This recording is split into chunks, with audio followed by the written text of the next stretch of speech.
Presidente Serracchiani, la salute nel Friuli Venezia Giulia marcia con dei tempi ben precisi.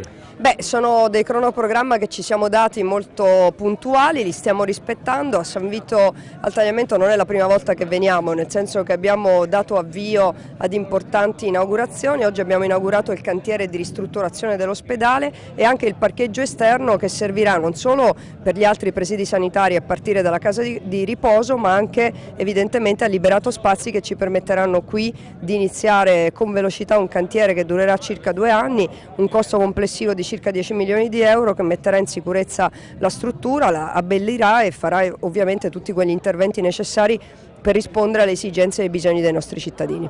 Quindi ancora più vicino al territorio sarà la salute qui a San Vito al Tagliamento? A San Vito assolutamente, anche perché c'è un sistema integrato ospedale-territorio molto importante, interessante, devo dire anche fisicamente visibile, perché tutte le strutture sono sostanzialmente collocate all'interno di un'area e quindi insomma riusciamo anche a far vedere bene e puntualmente cosa significa la riforma.